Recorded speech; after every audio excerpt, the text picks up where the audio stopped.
once made a $250,000 mistake buying into the wrong business model, a mistake that a good franchise broker would have stopped cold. And that experience taught me something I wish I had learned earlier. You never do this alone. Because the truth is, when you're exploring entrepreneurship, the risks you can't see are always the ones that will cost you the most.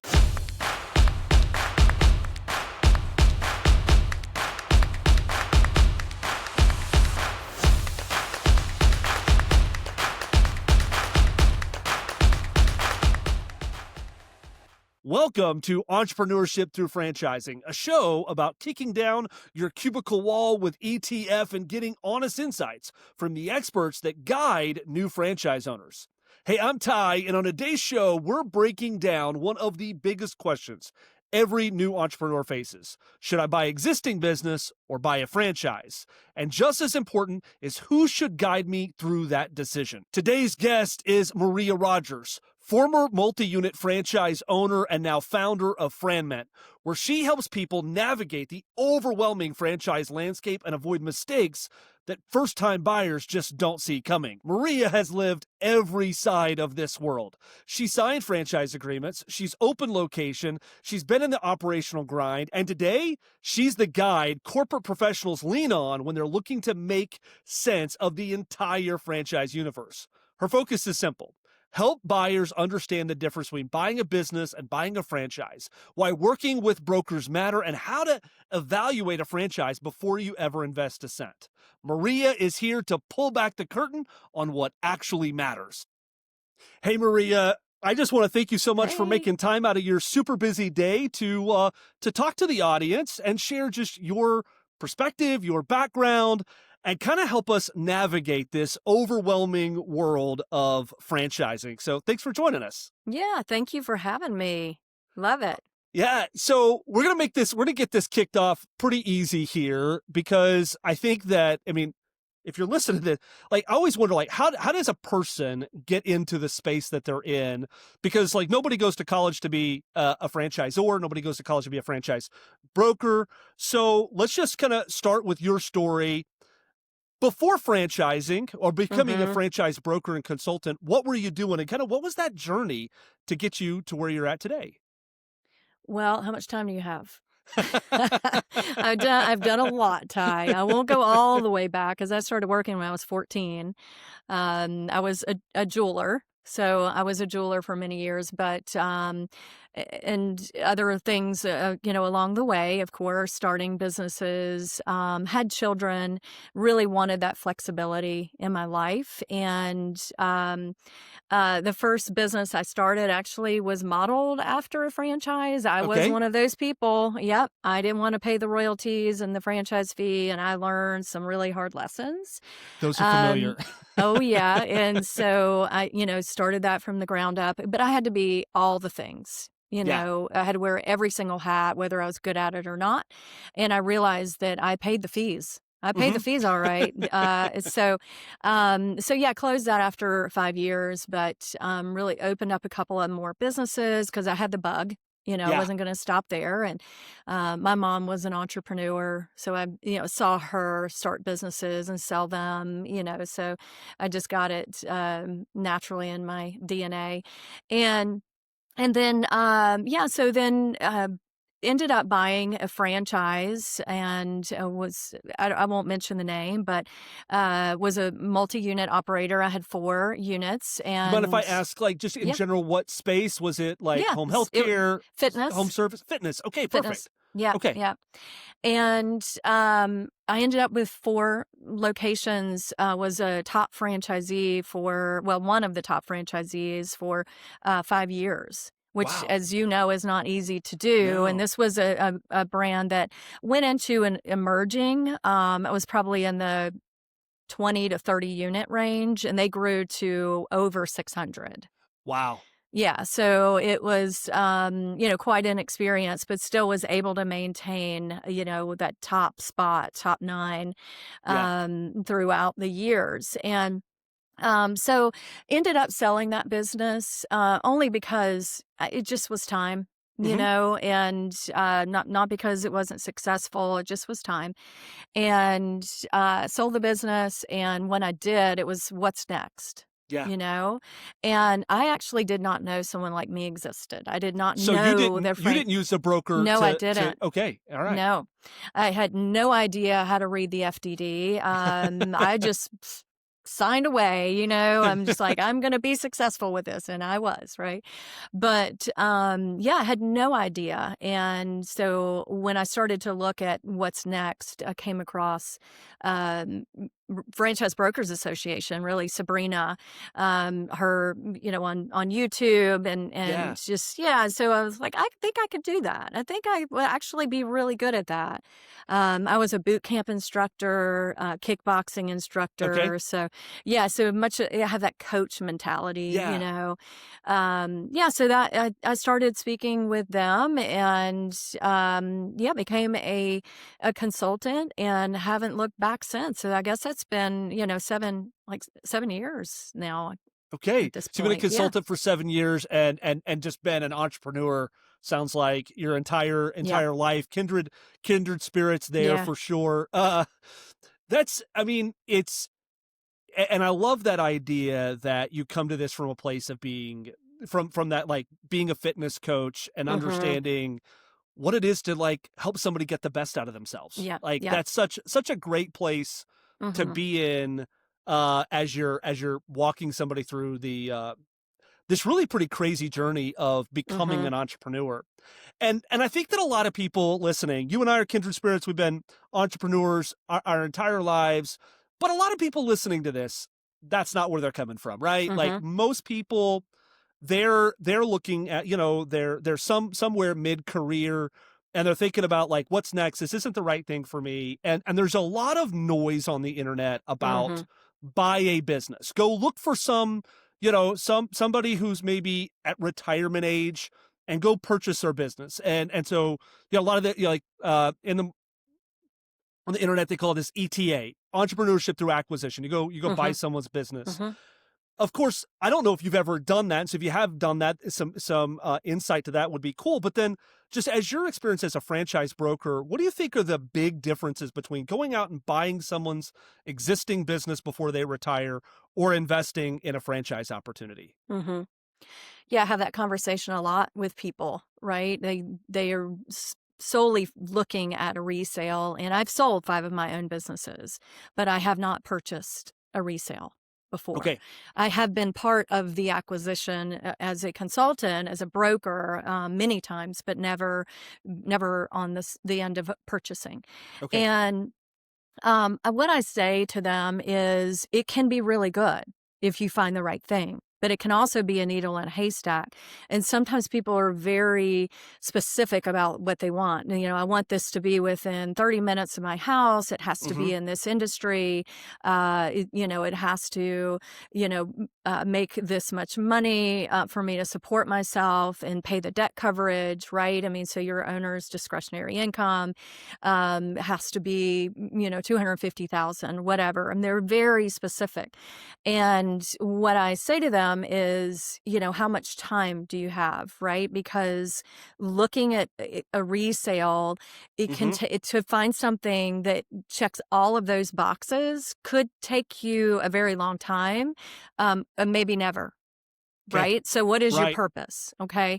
And so it can be a good thing. I mean, I like resales and I think that, there's certainly nothing wrong with that. But I also think it's a good idea to keep an open mind Mm-hmm. and look at some things that might be a startup. And again, what I say is when you buy a business, even in your mind, you might think, oh, well, they've got a staff. Mm-hmm. Well, you might take over and that staff might be gone, right? I mean, we know, right? Yeah. Or you might have to clean house. Maybe Yeah. they're not doing their job, right? So now you're down to hiring people and Mm-hmm. you're inheriting, if it's a brick and mortar location, you're inheriting the lease, the Mm-hmm. terms of that lease, the location, you're inheriting the reviews. You're inheriting a lot of stuff, and there could be some cleanup. And unfortunately, you don't see that when you're just looking at the P&Ls. right? That's That stuff you just can, you can't, you're not seeing the cobwebs and the, things that aren't working in the business, you That's know? so true. And I tease this in my intro because I went out and I bought a business in my field, Mm-hmm. hoping that it would kind of help me accelerate my growth in the business I had. I spent $250,000, and It's a lot of I bought money. something. It's a lot of Mm-hmm. money, Mm-hmm. and it was an hour and a half away from Mm-hmm. where I'm based at. So I had this year long process of trying to get it relocated into Oklahoma City. And then all the things you're talking about, like Mm-hmm. I faced all of those things that I inherited, so much that I wasn't even aware of that I was going to get. And you think, like Right. you said, you think you're going to get the employees, Mm-hmm. but a a young aspiring entrepreneur runs a Right. business a whole lot differently than a person who's looking at retirement. And so Right. so there was that rub that meant that within 12 months, it was a small business, of course, but Yeah. within 12 months, I had none of the original staff and I completely Mm. replaced everybody. Yep. So, Yep. so it is, and it's like you said, it can be the right fit for some Mm-hmm. people, Mm-hmm. but for a lot of people, it can be, I think it's a big investment and maybe not quite the ROI that you might be looking for. Uh, Mm-hmm. so Yeah. And by the way, if the business is doing really well, there's going to be a big price tag on that. right. That's if you're buying So, something for $250,000, you're buying something that is pretty much right. depreciated. Yeah. And so really what I Assets was buying was potentially. assets. Yeah. That was mainly what I was buying, was a Right. bunch of woodworking equipment. Yeah. Uh, Okay. but Used yeah, woodworking equipment. used 15 Yeah. year old used Right. woodworking equipment. That was mainly Mm-hmm. what it was. But yeah, Yeah. so and I say this in the intro that I wish, at that point in time, I wish I'd have talked to a franchise broker, Yeah. because there were other types of businesses that would have been a vertical that I Mm-hmm. was looking for at the time, that $250,000 would have not been hard to get, especially with some of the financing Yeah. options that are out there. Mm-hmm.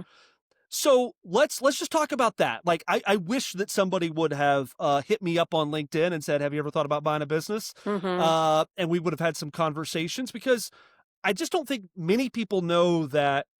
Well, I didn't know until like 2 years ago that a franchise broker was even a Right. thing. Right. So kind of explain in your own words what a franchise broker does, and why someone should use that rather than going it alone Yeah. like you did your first time. Yeah. Well, I mean, so I liken it to this, and a lot of brokers do. It's like being a realtor Hmm. for franchises, right? I mean, I have hundreds of franchises that I work with, and it's all about, what is the best fit. I have people ask me this all the time. Do you have, kind of a niche, right? Do you operate in fitness? Because I was in Right. fitness, and that's actually not at all my niche. I mean, it's really what fits the client, and so it's Hmm. getting to know that person, building a business profile for that person based off of their financial capabilities, their financial goals, all the things that they want, right? Work-life balance. They want, weekends off, just all the things, right? I mean, it depends. And you want to find the business that fits you. Hmm. You know?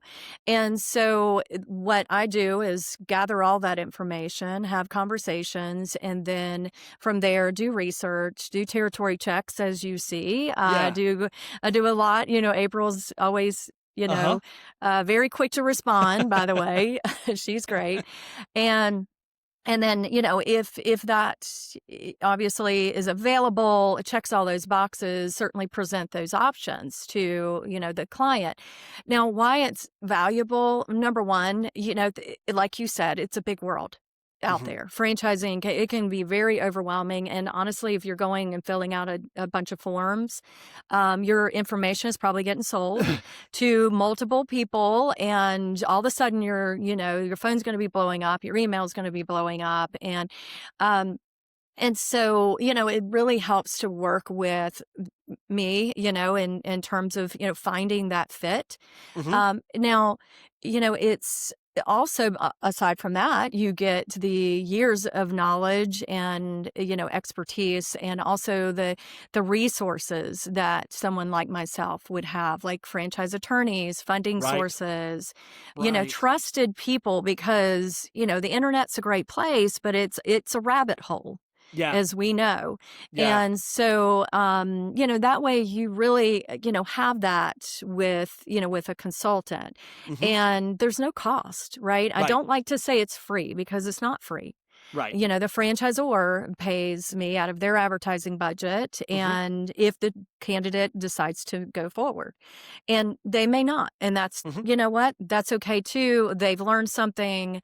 I do not see that as a waste of time, because, I still am here to provide that resource and education. And should they want to come back later, or maybe they have a friend they want to refer, whatever it may be, right? I mean, I just think I enjoy talking about it. I love talking business. I love sharing my knowledge. And so yeah, I mean, that obviously I'm digressing a little bit Yeah. from the broker aspect, but that's what you get, right? That is, and as you said, like what I'm hearing you say is like this person, you and your colleagues out Mhm. there that are really that do this well, you're not a Mhm. salesperson. No. You don't work for me or Mhm. for this franchisor or that franchisor.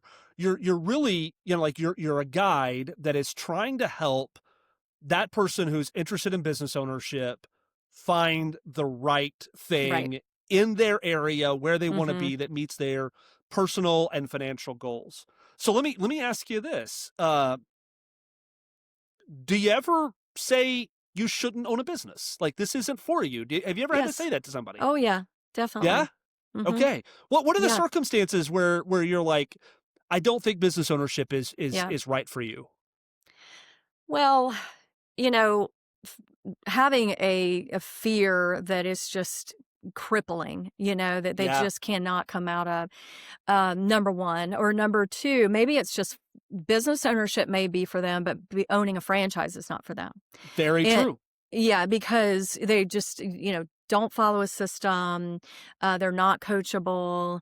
They want to push back on everything, right?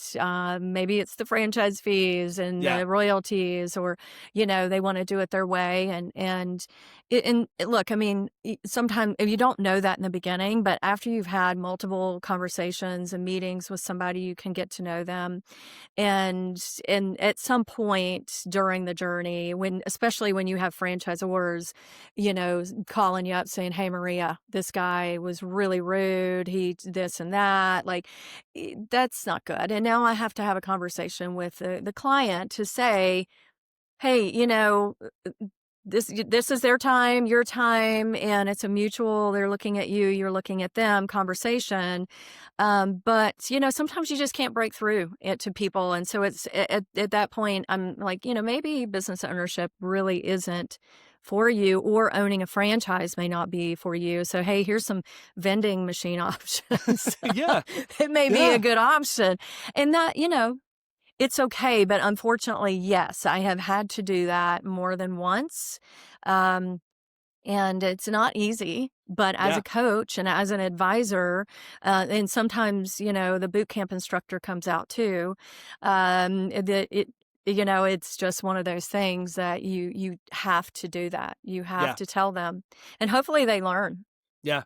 From you a know? franchisor's perspective, one thing I will say is that during the process, when a broker introduced a candidate to us, and I think most brands, and I love your use of coach, so I'm going to kind of expand on it. Yeah. We see the what I call the discovery process, the from the introduction of a consultant all the way through the finalizing and signing of the franchise agreement.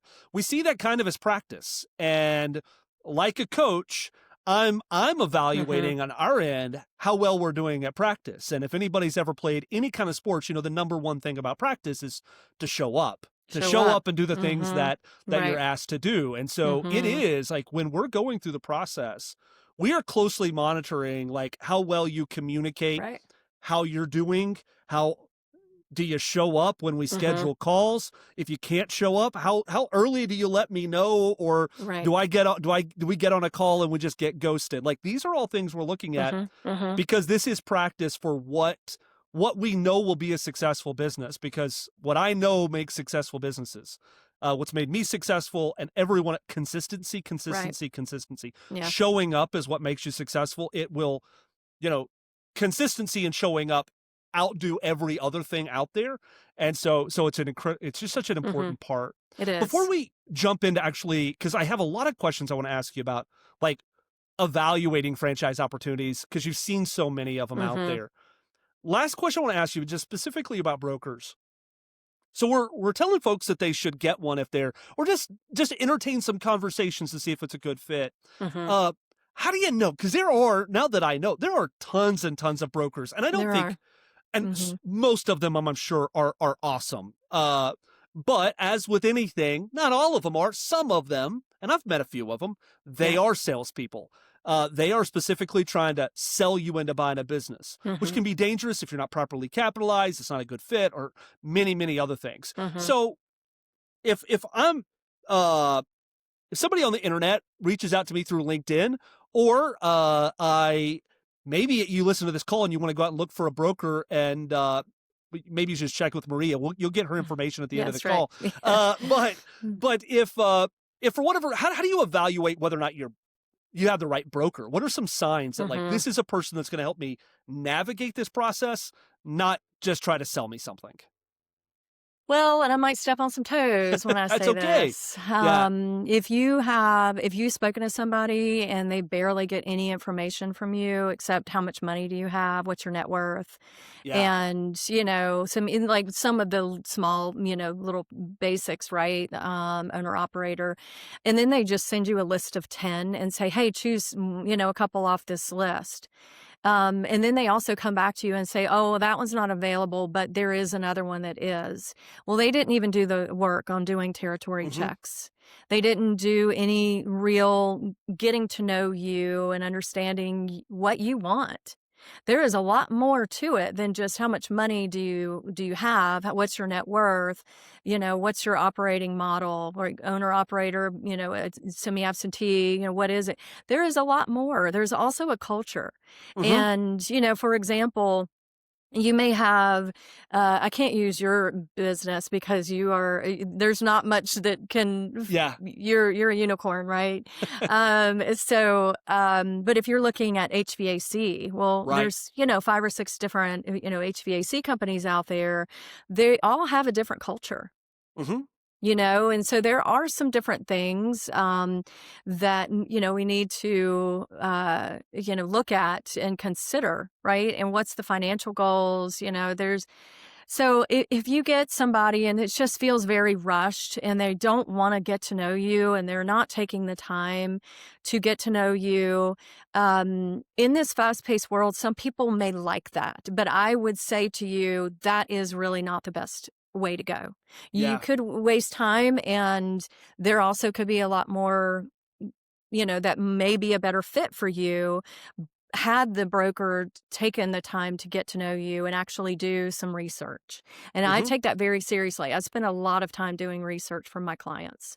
I don't Yeah. send them 10 of my favorite brands and say, "Hey, choose 3 of these," and then, try to pigeonhole them into, one of those, right? So that's just, hopefully that makes sense, No, but it does. It does. And I really like thinking about, like, wanting to connect you with the right culture of the Mhm, franchise, because there are lots of amazing franchises to invest in all mhm. different, I mean, so many different industries. Oh, So yeah, really, to your heart's desire on yeah. industry, but it's understanding the culture, because there might be a restaurant that you love the food and it's even Mhm, available in your area, and maybe you have the money to afford a brick and mortar. You can make that investment. But maybe the culture just isn't a great fit, because maybe you want a looser culture, or a more mhm. kind of emerging culture where the business is kind of new and you can get started with Right. something new, or you want something that's more Mhm. purpose driven, or maybe you don't want any of that at all and you want something that is more established, and you Right. know has more kind of a corporate Hmm. culture. So Yeah, so there's a lot of great things out there, but having a coach, having a consultant, a that's broker right. that can Hmm. help you kind of evaluate that and get to Hmm. know who you are Right. and what businesses, because here's the thing about it's going to cost you a lot of money. Let's not be you're going to invest $100,000 but maybe a lot more. Hmm. And more importantly, I think I'm a parent. Maria's a parent. Hmm. Most of my Grandparent. franchisees are parent, Hmm. grandparent. Hmm. You're going to invest something way more important than money, and that's time. And Hmm. if you're going to do this, you might as well like enjoy it. I mean, business ownership is tough, Right. but you want to do something that you wake up in the morning and even after a bad day when everything went wrong, because those days will happen, Right. you can go, I'm excited for today. Like, yes, Hmm. I can put away yesterday and I'm excited for today. Uh, Yeah, and to that, if you don't mind, let me add go for something it. to that because, I'll have people say, when we're talking industries, and I'm like, what do you think about the senior care industry? And they're like, yeah, you can make a lot of money in that. You can make a lot of money in senior care and, even child care, things like that. And, my response to that is, yeah, it's a great industry and you can do really well in that industry. But if it's not a fit for you, then you probably will not do very well, right? I mean, it really has to the you being having a heart and being interested truly in an industry will make a difference, but sometimes your interest level don't equate to dollars, and they actually do not mean that it's going to be successful. Like, for example, you love food. Well, that's great, you love food, but go buy a sandwich, but don't spend your money on a franchise, right? I mean, so in I'm not harping on food. I'm just saying it depends on the fit. But Yeah. I was one of the top franchisees, and I validated, of course, you know that. I mean, you Mhm. send candidates to your franchisees to do validation. So I actually was somebody that did a lot of validation, especially when they grew to 600 brands, right? Mhm. And I would even tell them at that time, before I even knew what a broker was, just because you have the money to do this does not mean that it's a good fit. And it does not Yeah, mean that you will have the same success that I have. that's right. You could very well could. And I hope that you do. But there is a lot more to it than how much money I make. Yeah. So, There are so many other factors. I mean, money yeah. is a huge one, right? But there is drive, I think, is drive Yeah. for the business that like I said, you can just wake up in the morning and be excited about what you're doing because Right. that is the thing that gets you Mm-hmm. through the winter. Mm-hmm. I'm home service, so I always think about how do I get through the winter, and it's drive Mm. is what gets us through the Yeah. winter. Yeah. Well, Yeah. let's I don't know how many brands you've looked at. And I know, we've had a lot of conversations where you go, I Hundreds. mean, and this is what's really cool about good franchise consultants, active franchise consultants, is that they are every single day learning about the brands that they Mm-hmm. represent. They go Mm-hmm. to conferences. This is where Maria and I met, where they get one on one time with the brands to Mm-hmm. really get to know the teams, get to know the people behind them. They dive into the numbers, and though most of them let the franchisor tell you about the numbers, they understand them to the point that they're making sure to kind of uh, send you ones that not going to be like you're not going to look at their numbers and run away from them. Mm-hmm. Mm-hmm. So let's talk about evaluating franchise opportunities. Uh, when you're helping someone kind of just cut through all of the noise of the hundreds or thousands of franchise options are out there, what what's the first evaluation marker that you're looking to decide if a brand is worth even showing to your candidate? Assuming that like all the other things have been met, like you're talking to a new brand, how do you make a decision that you want to put them in your portfolio to introduce them to a candidate? What are some of the things that you need to see out of that brand?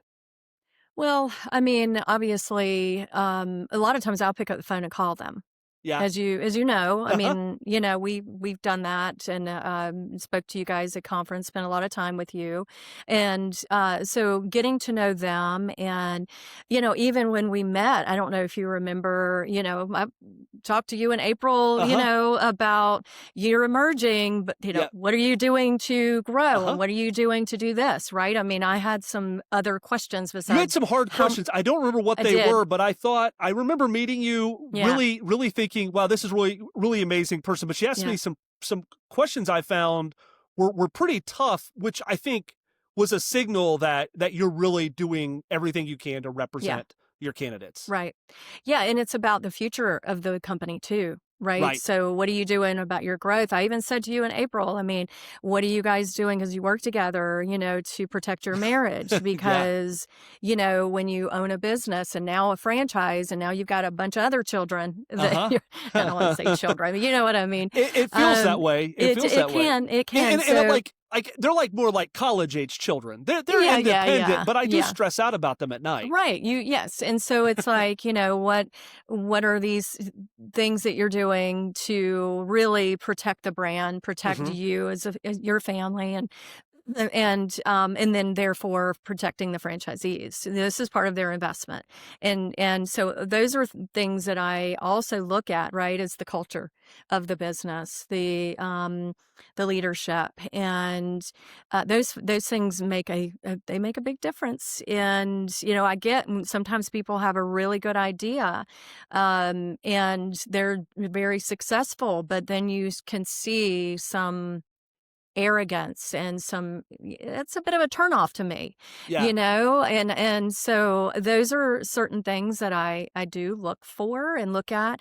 I actually visit locations. I don't know if you know this, Ty, but I'll go to corporate headquarters quite a Mhm. bit Yeah. and meet the team. I love it when I go into a place like one brand is, I'll say their name is Mint Condition. Mhm. It's here in Charlotte, well, Fort Mill, South Carolina, and I've gone to meet the team, and I go in and most of the staff have been there for 10, 15, 20 years. Yeah. That speaks volumes to me. I mean, over the numbers. Mhm. Okay. When you go into a situation, into a corporate location, there's another one that's here in Charlotte, that's, like that too, um, and that is, those are little things that, number one, you cannot find online. AI Mhm. is not going to tell you this. Chat GPT is not going to give you this information. Somebody that goes to visit these locations and meet the corporate team and meet the owners of the company, leadership, whatever it may be, I pick up on little things. Like one brand, they actually require that the spouse come to Discovery Day. You have to do it, even if the Yeah. spouse is not involved. And it's primarily a male, business. And the owner actually will look at the wife and say, "Do you think he can do this?" And if she hesitates at all, then they may not be awarded. Yeah. Or if Yeah. they, and I asked him, I was like, "Has anybody said no?" And he said, "One time, one Yeah. time." I've been Yeah, on a call. I've been on a call where because and I we always encourage spouses to be involved, right. uh primarily because having a business inside our house, whether or not your spouse is involved or not actively every day, you bring the stuff home. Yes, Business ownership is not something you can compartmentalize like your right. job, Hmm. uh because your employees or whatever stuff happens all Oh, the yeah. time. And My so husband could tell you. That yeah. could be a whole nother Right. podcast. Right. He And so it's so Yeah, important. And I think that when a franchise is actively not like in a way that like trying to sell you to make sure like all the buyers are present, mhm, like that's not like that, but like yeah, really evaluating, do you guys as a unit, as a home, are you prepared for life right. as your partner being a business Mhm, owner? Because things are gonna mhm, change. yeah, Uh and are you ready for right. that? How are you gonna protect your marriage, right? How are you That's gonna yeah. Yeah, I've had yeah, calls where the husband is actually like, my wife has a list questions Yeah. that she Good. needs to ask you, Good. and I'm going to be. I'm not even going to be on the call. My wife is going to ask you all And the I questions. love those Yeah, candidates, to be honest with you. I yeah, mean, I get that a lot where, and this may not be one of your questions, so we might be rabbit trailing, but, I love it when even if the husband's going to be the one running the business, that the wife is still there because at the end of the day, this is going to be one of the biggest decisions they make, maybe even bigger than buying a house, right? hmm So, she still or he still is going to be involved in the decision and the day to day, meaning you're still living together, right? Whether you're running the yeah, business. right. So I love it when the spouse is involved. Those are the Yeah, best candidates, So you get a lot more out of them. And I had a call yesterday with a guy, and of course, he's like, "Wow, after speaking to you, my mind has changed. It's not all about the money, is it?" hmm And I said, "No, it's not." He said, yeah, "I think I need to get my wife involved." yeah, And I yeah. was like, "Yes, you should." I think So, what your answer, at least in my mind, what your answer kind of points to, there's two things that I'm thinking about. One is that you talked about visiting the brands, and this is something that mhm, consultants do. They visit with the franchisors, they get on calls with them, they meet them at conferences, they go to their locations. right.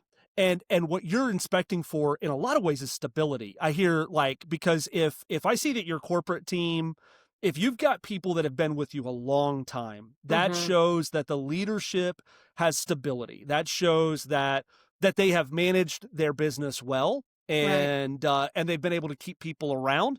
Uh, that's a huge sign. And then the other one is that when the spousal involvement, I think what it really shows is that the franchisor understands the the seriousness of business ownership. Mhm, And once again, they're not trying to sell you, because if I was truly trying to sell you, I don't know if I would want the hard questions from the spouse. Uh right. I don't want those hard questions. Yeah. I just want to kind of gloss over it all. I Mhm, only want to speak to the person who's going to be actively involved. But by including the spouse, I'm willing to take on the hard questions and give the hard answers mhm, that might look like, yeah, the 9 to 5 thing. I'm not saying that they're going to work 80 hours a week, but I am going mhm, to tell you it's just not going to happen real clean and cut between right. 9 and 5. Mhm, Your husband or your wife is probably going to go from working 9 to 5 to right. 7 to 10, and then they're gonna have a little bit of break, and then they're gonna go back, and then they're gonna take a call at 6 o'clock at night Right. because weather changed and they need to do something about Right. what's happening tomorrow. So it's really about helping them understand the just seriousness of business ownership, and that, I think, when you're evaluating a franchise, if they're able to communicate that to you and able to, like, tell you the scary parts of business, that's a good sign. Right. Uh, so the main reason that you would want to invest in a franchise is because of the support system. At least that would be my assumption. There's a proven business model, but more than a proven business model, there's a support system to help you find success. How how in the world can we, over, typical maybe investment process from first call with you to sign a franchise agreement? It could be as much as, it could be a long time, but most of them are going to be less than 6 months, probably closer to 4. Uh, how do I find out if this business is actually supporting the franchises, their franchisees, the way that they're promising on the internet?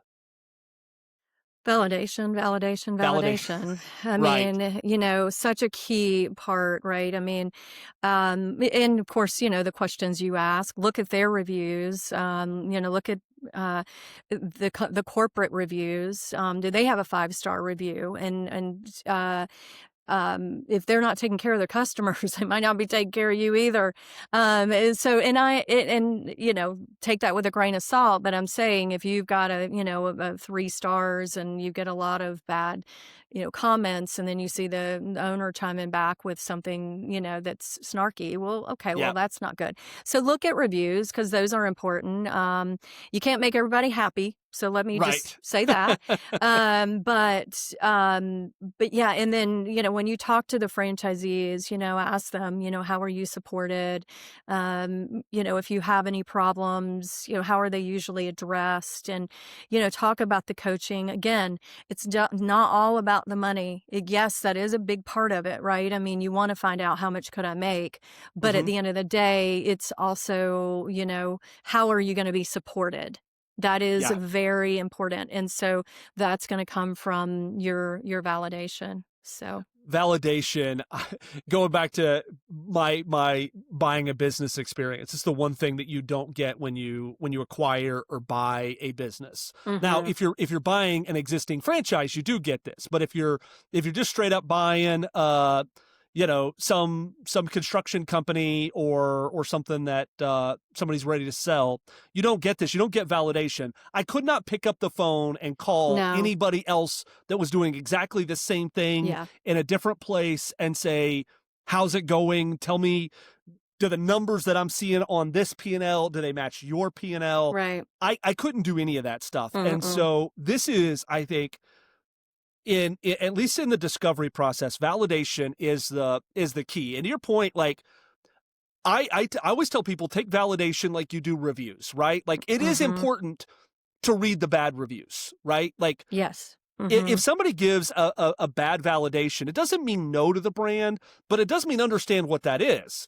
Because sometimes when I read a review on the internet on Amazon and I see people complaining about things that like were obvious that you should like, you bought something cheap and you're complaining that it's cheap. Okay, come on. You bought a $20 pair of shoes that Mhm. were a knockoff.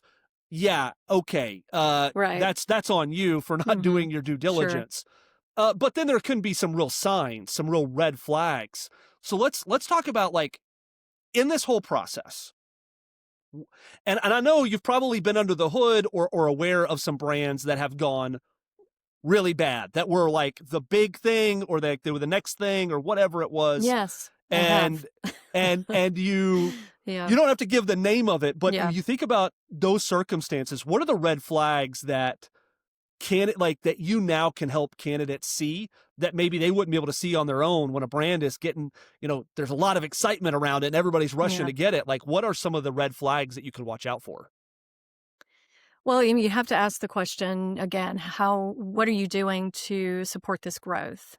You know, don't throw the baby out with the bathwater. Don't, not move forward or look at something because of those things, but it's the questions to ask, and, you can do your due diligence sometimes all the due diligence, and there's some things that just happen in life, and that's unfortunate. But I would say that's a few and far between, Hmm. right?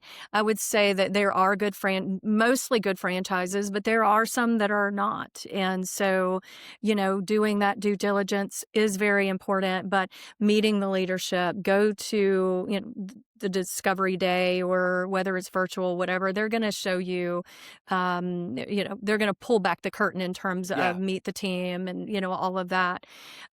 So, ask those questions. You've got an operations person. Oh, very nice to meet you. What's your experience? Where have you worked in franchising or, what are you going to do to support, right? You can ask those questions. Yeah. And there's nothing wrong with that. And so, again, it goes back to the validation, asking questions, get on the calls. And, if you can visit locations potentially, if it's brick and mortar, whatever it may be, right? But the red flags right away are going to be if the owner is arrogant, Hmm. or it just seems untouchable, or most likely I'm probably not going to present that brand anyway. Yeah. But but it's that's a red flag. Yeah. It really is. You're going to be signing a 10-year agreement with this person. I mean, do you really, how do you feel about that? And Hmm.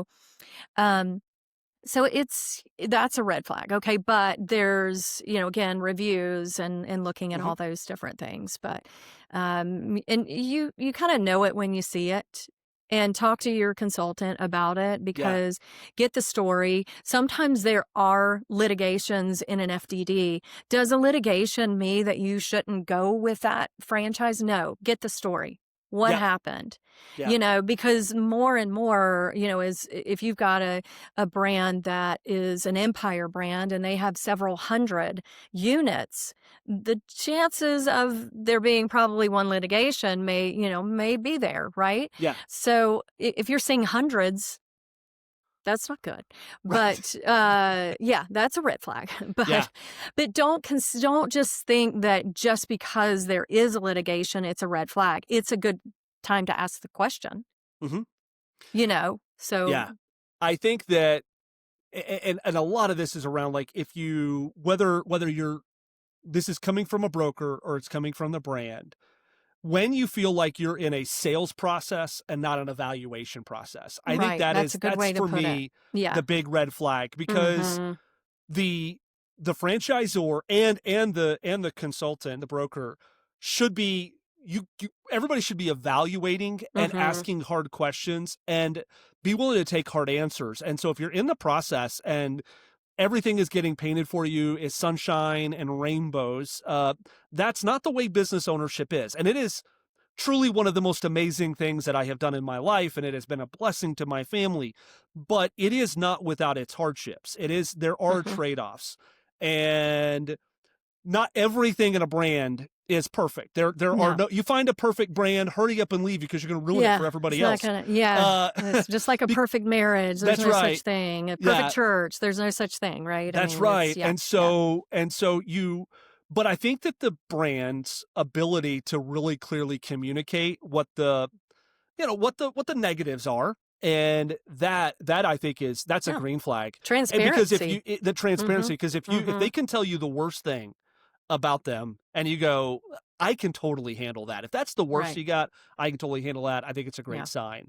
Yeah. Uh, Well, for example, I've got a guy who is looking at a fitness concept, and before he came to me, and I'll talk through it, and I'm not going to try to steer him away. If that's a good fit, then okay, that's fine. But let's talk about it.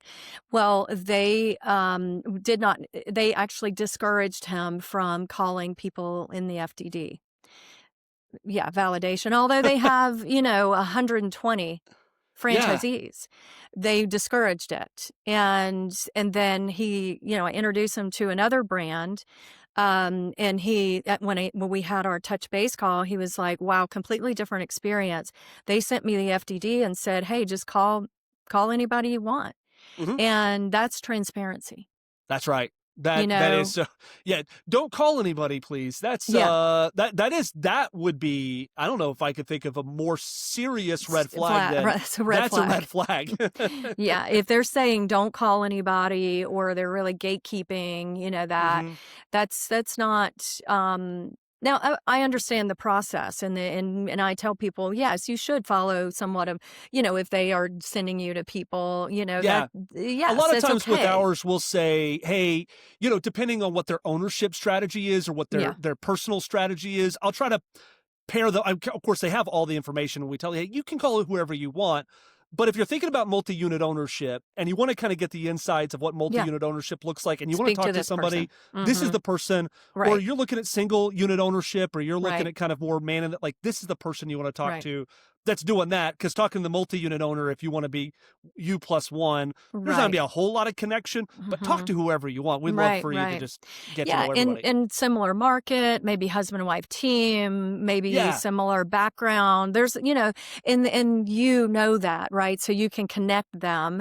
Hmm. But if it is a real, like a gatekeeper situation where it's like, no, you don't reach out to Yeah. anybody, or I actually had a situation this week where, somebody was gave my client one person to call, and I said, well, you ask for more if you want more Hmm. validation. I recommend 3.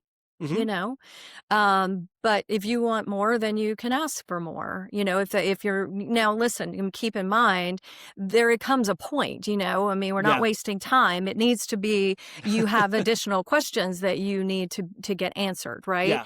So, but this particular brand that wasn't it's not a franchise, it's a business opportunity, Hmm. had a problem with that. And so I picked up the phone and called and it said, hey, this shouldn't be a problem if there's Yeah. nothing to hide. Right. And so therefore, that gives my client pause, that gives me pause. And I'm going to do my job as a consultant and really step in there and make sure that this is, going to be handled properly, or we might need to go look at another brand. Yeah. So, Such great advice and yeah. insight. As we get to the end here, Maria, the last just kind of basic question I want to ask, and it just real simple one here. What is the one piece of advice someone's considering business ownership? What is the one piece of advice you would give that person out there evaluating investments and opportunities? Use a broker. Yeah. Yeah. I mean, that's a good and I mean, and it's so hard to just ask me for one thing, right? But what you get from, I know at least working with me is, yes, you get the one thing, talk to the broker, but what you get with me is so much more. Yeah. And so I have all that, and and I know I'm giving you more than one, but don't just rely on Chat GPT because, Chat GPT at the end of the day is getting information from the internet. Yeah. You know, Yeah. so, it's so that I would say, find a broker, certainly, reach out to me if you choose. And if not, just find somebody that's good that will listen to you and not just send you, their 10 favorite brands and then, not really spend a lot of time with you. I'm with my clients from the time they start till the time they sign, and touch base calls, providing education resources, not just dropping you off like, here, Ty, hope it works out with them. You let me know, Hmm. when it closes, Yeah. you know, that's not a No, consultant. you're walking through the whole process with them, giving them advice along the way, helping them understand the questions they should be asking, Yep. helping them Red just flags. red Mm-hmm. flags, but Mm-hmm. honestly just kind of man, talking through the process. I mean, a Oh, lot of yeah. times when we're making big decisions, we just want to be Mm-hmm. able to talk to somebody Yeah. who's already been there and already done that. And I'll say this from a brand, and I know not all franchisors have the same opinion, but my opinion is I would tell you, work with a broker. Like, Mm-hmm. don't come to me directly, work with a Mm-hmm. broker because one, I'm not even sure, you know, that I'm available in your area. Mm-hmm. So a broker's going to help. Yeah, they can check that, but then they can check Right. for whatever else. We are not the perfect fit for everybody, and I know that. Mm-hmm. And what I am passionate about for those people out there that are meant for business ownership. I am passionate about you finding that opportunity. Mm-hmm. And so I'd rather you work with a broker that's going to help you navigate that process, get you connected to all of the different resources you need. So it is such a critical thing that you work with this person. It would have saved me $250,000 in about 5 years of my life. And Yeah. so it'd have been good for Yeah. me. Maria, thank you so much Thanks, for just Ty. taking time here Yeah. to help educate us. I can't wait to have you on again here in the really Yeah. near future because you are also a funding expert. So we're going to dive into Yeah. that in an upcoming episode. Uh, I'm a unicorn for sure. yeah, yeah, You you are. get it all when you get me. The So last thing before we jump off here, if somebody's listening to this and they're thinking Maria is the person that I want to talk to, I can totally connect with this person. I think she would give me the insight and kind of help me navigate this space. How does a person get in touch with you to have you do some consulting for them? yeah, well, I can provide you with my calendar link. You can certainly give me a call, Yeah. or email me at maria@franmint.com. But my calendar link probably is the best way to just jump on my calendar, schedule a quick call, even if it's 15 minutes. in that time, we can really find out if it's a mutual fit or make sure that, it makes sense to even move forward. Maybe you just have a few questions. That's okay too. Yeah. So yeah, I'll provide that to you. So Ty, FranMint is the website, and I franmint.com. tell you what Yep. I'm going to do. I'm going to put your calendar link in your email. I'll put it in the show notes. And so if you want to reach out to Maria, just check the show notes or the description, and her link will be there so you can schedule some time with her. Maria, thank you so much for your time. We really appreciate it. Thanks for listening to the show. Make sure you hit the follow button in your podcast app so you never miss an episode. And if you're watching this on YouTube, subscribe before you go. You can also just connect with me on LinkedIn. Just search Ty McBride. Later.